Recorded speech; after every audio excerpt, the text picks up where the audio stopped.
Bienvenue dans le Culture Mag, le journal des arts et du lifestyle. Au sommaire aujourd'hui, l'affaire Dreyfus avec une formidable exposition qui a été inaugurée en Israël. Documents d'époque, objets, affiches antisémites et lettres d'amour. Nous recevrons les arrière-petites-filles du capitaine Dreyfus et de l'écrivain Émile Zola. Dans ce journal également de la mode, nous irons en Côte d'Ivoire. Le cheveu crépus y est à nouveau tendance. Plus de défrisage. C'est la façon qu'ont les Ivoiriennes d'afficher leur indépendance. Et puis, mode encore, nous vous emmènerons dans les coulisses du défilé Maskit. Après un arrêt de plus de 20 ans, la marque emblématique d'Israël revient sur les podiums. Voilà pour le sommaire. Merci de votre fidélité à i24 News. Une exposition très symbolique a été inaugurée cette semaine à Tel Aviv, en Israël. Elle est titrée Dreyfus, l'histoire d'une famille juive française. C'est une exposition qui révèle plusieurs facettes du capitaine Dreyfus. On est évidemment immergé dans le contexte antisémite très violent de la France de l'époque, mais par-delà l'aspect politique, on découvre également l'intimité d'un homme, sa famille, ses émotions. Nous avons avec nous l'arrière-petite-fille du capitaine Dreyfus, Yael Perle-Ruiz. Bonjour, merci d'être là. Et nous avons l'immense chance de recevoir Martine Leblond-Zola, l'arrière-petite-fille de l'écrivain Émile Zola. Dans quelques instants, on va regarder un reportage sur cette exposition, mais je voudrais vous poser une question à vous, Yael. On a souvent dépeint le capitaine Dreyfus comme un homme distant, froid. On découvre dans l'exposition quelqu'un de très, très ardent. Je voudrais savoir ce que vous racontez, votre maman, Simone, sur son grand-père, le capitaine Dreyfus. Alors, maman était l'aînée des petits-enfants d'Alfred Dreyfus. Elle avait 18 ans lorsqu'il est mort en 1935. Et donc, elle l'a très, très bien connu.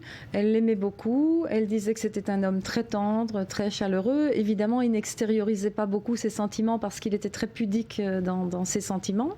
Mais c'était un homme, il suffit de lire une de ses lettres qu'il a écrites à sa femme pour voir que ça n'était pas l'officier froid et hautain qu'on a décrit. C'est extraordinaire de vous avoir sur le plateau toutes les deux. Je crois vraiment que vos ancêtres seraient très heureux de vous voir ensemble. Je vous propose de regarder un reportage réalisé par Maëlle Benolienne pour i24 News sur l'exposition et puis on continue la discussion juste après. Une nouvelle exposition ouvre ses portes au musée du peuple juif à Tel Aviv. Dreyfus, l'histoire d'une famille juive française. L'initiatrice de ce projet n'est autre que l'arrière-petite-fille du capitaine de l'armée française, accusé à tort de trahison. Martine Leblanc-Zola, arrière-petite-fille d'Émile Zola, a activement soutenu cette démarche. Elle était, du reste, présente au vernissage de l'exposition.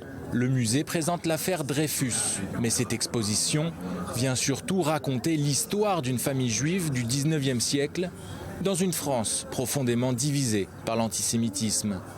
Le petit-fils d'Alfred Dreyfus a lui aussi tenu à venir témoigner en Israël.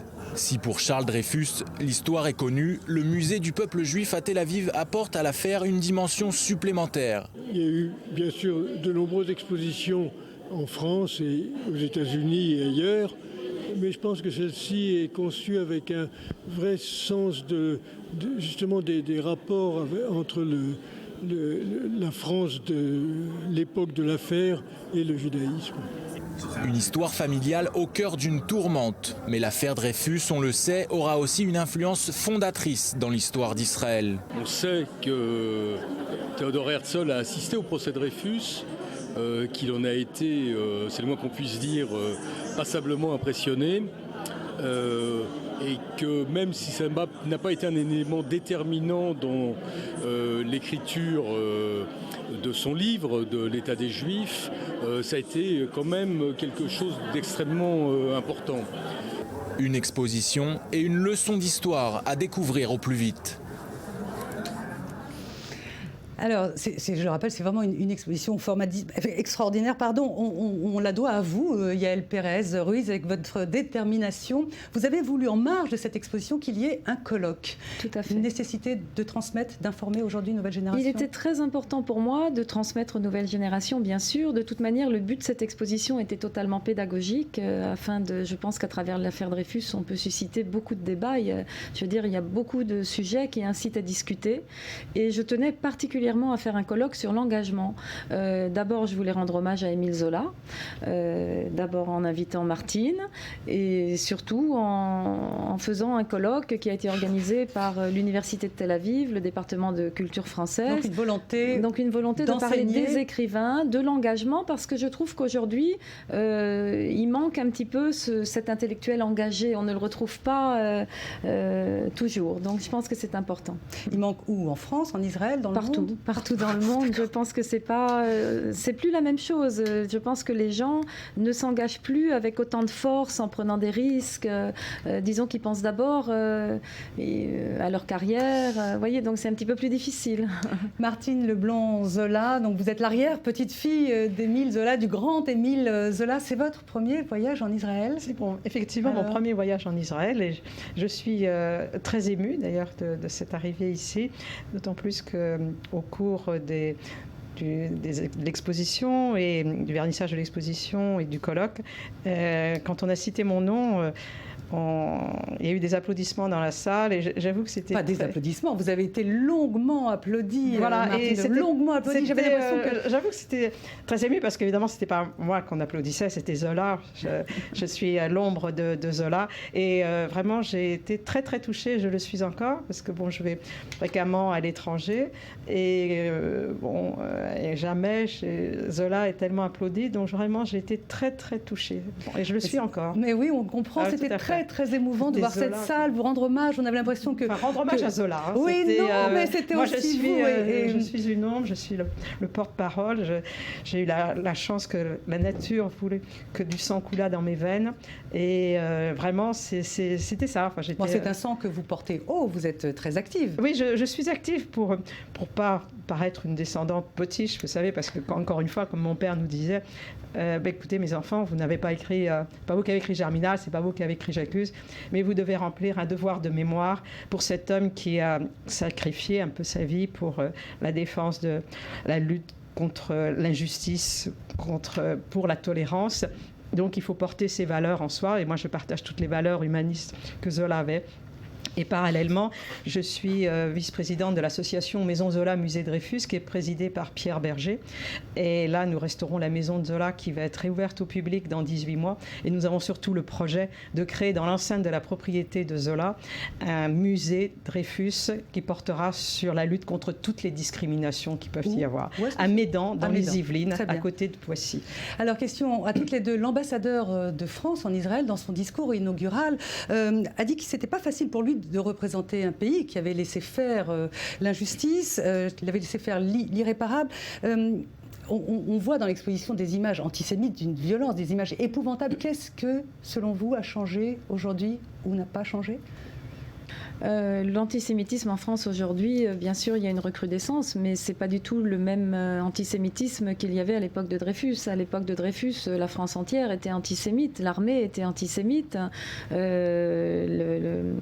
l'Église était antisémite et le gouvernement était antisémite.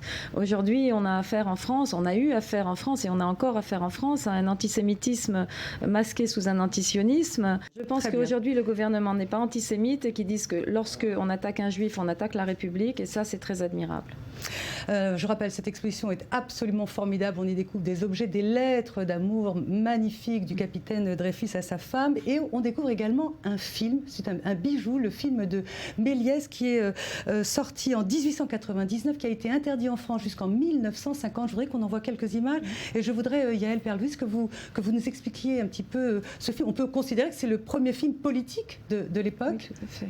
Oui, tout à fait. Oui. Ce film a été interdit pendant longtemps et ça a été le premier film, effectivement, sur l'affaire Dreyfus. D'ailleurs, on voit Méliès jouer dedans aussi. Dernière question à toutes les deux, pour vous remercier vraiment d'être là. J'imagine que c'est quoi? C'est un poids psychanalytique d'avoir des ancêtres pareils? C'est une chance? C'est une mission? C'est un... Je ne dirais pas, c'est pas un poids, c'est une fierté. Parce que descendre d'un homme comme Zola, c'est une chance. Mais il faut défendre les valeurs qu'il partageait, des valeurs contre l'intolérance, contre l'injustice, contre toutes les formes de discrimination. Et justement, c'est une chance de descendre de cet homme pour transmettre ces valeurs humanistes dans un monde actuellement où où nos démocraties peuvent vaciller comme, avec ces valeurs d'antisémitisme, comme vous venez de le rappeler très justement. Je vous remercie. Un poids. Moi, je pense que c'est un héritage qui est lourd de sens et qu'effectivement c'est une mission de transmettre pour éviter que ça ne recommence. Et surtout, c'est un héritage qui est quand même un peu lourd du poids de l'histoire et qui nous implique surtout des devoirs et des responsabilités. Merci beaucoup à toutes les deux d'être venues sur le plateau du Culture Mag. Merci. Merci. À suivre la mode avec la tendance cheveux crépus en Côte d'Ivoire, mais tout de suite les highlights, l'agenda des expositions. La flûte enchantée de Mozart revient à l'Opéra Bastille. Mise en scène par le Canadien Robert Carsen, le célèbre opéra se veut plus moderne, avec moins de chants et plus de paroles pour mieux se concentrer sur l'essentiel du message, à savoir la réflexion sur la vie et la mort. Nouvelle version, nouvelle interprète, la jeune étoile montante de la scène lyrique, Sabine Devielle, révélation 2013 des victoires de la musique classique, joue le rôle de la reine de la nuit. Vous pourrez apprécier sa délicieuse voix de soprano colorature dans l'une des 12 représentations prévues jusqu'au 15 avril. Après plus de 2 ans de tournée mondiale, une collection exceptionnelle d'œuvres de Frida Kahlo et Diego Rivera est de retour au Mexique. C'est au musée Dolores Olmego de Mexico qu'elle sera exposée de façon permanente. Et pour célébrer les 20 ans de ce musée, une toute nouvelle scénographie a été mise en place. Les œuvres de Frida Kahlo mettent l'accent sur les thèmes de la souffrance et de la mutilation, tandis que les fresques murales de son compagnon, Diego Rivera, ornent les principaux bâtiments officiels. Partez à Mexico à la découverte de ce couple de peintres mythiques. Purim, l'Halloween israélien arrive à grands pas. Fêté aux 4 coins du monde, c'est un grand événement en Israël. Tel Aviv a notamment l'habitude d'organiser une grande fête de rue. Au programme, DJ, groupe de musique et défilé urbain très fashion. Réunissant des milliers de fêtards en costume, la Purim Street Party célèbre la culture de rue, le design écologique urbain et offre la meilleure piste de danse en plein air. Ouverte au public, la Purim Street Party ce sera le vendredi 21 mars sur le Kikar à Médina. La mode est affaire de vêtements et de cœur. Mercredi soir, la marque israélienne Maskit a clôturé la Guindy Fashion Week de Tel Aviv avec 2 défilés, dont un très particulier. Sur le podium, pas de mannequins, mais des femmes d'eux. Alors, il y avait la femme du maire, la femme du ministre de l'Énergie, la nièce d'un des plus gros patrons de presse du pays, des actrices, bref, de tout. Une réunion de pointures. Le Culture Mag s'est introduit dans les backstage pour ce défilé Maskit, parce que c'est une marque emblématique dans le pays. Elle a été créée dans les années 50 par Ruth Dayan. Elle est tombée dans l'oubli pendant près de 20 ans, elle renaît de ses cendres, d'où ce défilé rétrospectif mercredi soir. On écoute Titi, c'était l'une des mannequins de ce défilé. Elle est Miss Israël, elle a été Miss Israël. Je pense que c'est surtout une idée géniale. Surtout que je suis allée faire des essais dans leur studio et j'y ai vu des pièces magnifiques. Et défilé Maskit toujours, on écoute maintenant Moti Raif, c'est le grand organisateur de ce défilé rétrospectif. J'espère vraiment qu'ils arriveront à suivre les pas de Fini Leiserdorf et Ruth Dayan et je leur souhaite bonne chance. Des femmes naturelles donc pour clore cette semaine de la mode. Décidément, la nature ou le naturel est la valeur qui monte. La preuve, on va partir maintenant en Côte d'Ivoire. Les femmes abandonnent le défrisage et reviennent aux cheveux crépus. C'est le récit d'Ariane Hassan. Ces jeunes femmes sont les pionnières de la liberté capillaire en Côte d'Ivoire. Elles disent non au rajout, non au lissage des cheveux et oui aux coiffures naturelles. Car à Abidjan, la capitale économique du pays, le cheveu crépus se fait rare. C'est le dictat de la société, toujours. On représente la femme moderne avec des cheveux lisses, qui lui tombent dans le dos ou pas, mais vraiment pas les cheveux crépus. Donc c'est vraiment la question identitaire en fait. Mariam est l'une des fondatrices des Nappies de Babi. Nappy pour naturel et happy, et Babi comme les habitants d'Abidjan surnomment leur ville. Beaucoup d'Ivoiriennes se défrisent les cheveux et certaines se décolorent la peau, souvent pour être mieux perçues dans leur environnement professionnel. Mais les Nappies, elles, veulent s'émanciper du modèle dominant, calqué sur les codes occidentaux. Les gens ont du mal en fait, quand ils vous voient avec vos cheveux naturels, ils vous regardent comme si vous étiez une paria, comme s'il y avait un souci avec vos cheveux, alors que ça devrait être normal. Ça devrait être normal de pouvoir garder ses propres cheveux. Les gens ne sont pas habitués à avoir des cheveux comme ça, ils veulent tout le temps toucher. Ah mais c'est tes cheveux, c'est naturel, c'est pas des mèches, parce qu'ils ne connaissent pas en fait, c'est juste de l'ignorance. Leur groupe Facebook a attiré 2400 membres en 2 ans et tous les 2 mois des réunions pratiques sont organisées. Bibi Gagnon est à la pointe des conseils. Cette juriste américano-ivoirienne de 29 ans n'a pas coupé sa chevelure depuis 5 ans. Il y a ce problème qu'on croit qu'il n'y a pas de produits, que c'est un problème pour les entretenir. Et quand j'explique que moi, je mets seulement peut-être du beurre de karité, une mixture beurre de karité, coco, huile de jojoba, et puis je mets ça dans mes cheveux pour hydrater et c'est tout. Elle me demande, mais t'es sûre, c'est ça le secret? Ouais, mais le beurre de karité, ça se trouve, ça se fait, ça se produit ici, en Afrique. Le mouvement touche aussi les hommes, mais les nappy boys comme Ange Daddy sont rares. Les gens me disaient que c'était les filles qui devaient avoir de longs cheveux, que c'était pas normal que j'aie de longs cheveux. Mais disons que depuis toujours, j'ai une certaine force de caractère qui fait que je ne m'en préoccupe pas vraiment en fait. Avec les nappies, la pensée unique capillaire n'a qu'à bien se tenir. Ces jeunes femmes et hommes modernes rappellent à tous que le non-conformisme, ça commence dans la tête, voire sur la tête. Voilà, c'est la fin du Culture Mag. Merci de votre fidélité à nos programmes. Juste après, l'info continue sur i24 News. Nous, on se retrouve demain à la même heure. Merci.